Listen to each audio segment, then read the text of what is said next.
தனம் அடுத்த வர எபிசோடில் பார்த்திங்க அப்படின்னா நல்லபடியாக பார்த்தீங்கன்னா 2 குடும்பமும் சேர்ந்து பார்த்தீங்கன்னா கோவிலில் சமைச்சு பார்த்தீங்கன்னா எல்லாருக்கும் வந்து சாப்பாடு பரிமாறுறாங்க. சொன்ன மாதிரியே கதிர் 1 மணி நேரத்தில் எல்லா சாப்பாடும் செஞ்சுட்டாரு. செஞ்சு பார்த்தீங்க அப்படின்னா எல்லாரும் பாராட்டுற மாதிரி ஒரு விஷயத்த பண்ணியிருக்காரு.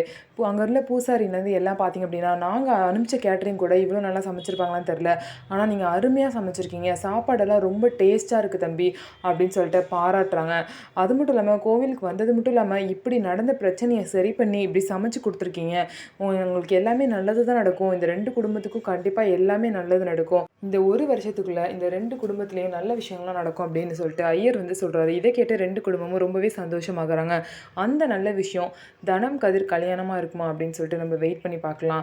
அதுக்கப்புறம் நிலா பாப்பா பார்த்தீங்கன்னா அங்க இருக்க பிடிச்சதுனால அங்கேருந்து போக முடியாம பார்த்தீங்கன்னா இங்கேயே வந்து தீபாவளி பட்டாசுலாம் வெடிச்சு முடிச்சுட்டு போகலான்னு சொல்லவும், சரி நீ பொறுமையா வெடிச்சுட்டே போகலாம் அப்படின்னு சொல்லிட்டு அங்கேயே இருக்காங்க. அதுக்கப்புறம் எல்லாரும் பேசிக்கிறாங்க. ஆனால் பார்த்தீங்கன்னா தனமும் கதிரும் பேசிக்கவே மாட்றாங்க. கதிர் தன்னோட லவ்வை சொன்னனால பார்த்தீங்க அப்படின்னா தனம் வந்து கதிர்கிட்ட இன்னமும் அந்த ஒரு இதோட பேசாமையே இருக்காங்க. ஸோ இவங்க 2 பேரும் ஒருத்தர் ஒருத்தர் லவ்வை வந்து சொல்லிப்பாங்களா? ஸோ என்ன நடக்க போகுதுன்னு சொல்லிட்டு வெயிட் பண்ணி பார்க்கலாம்.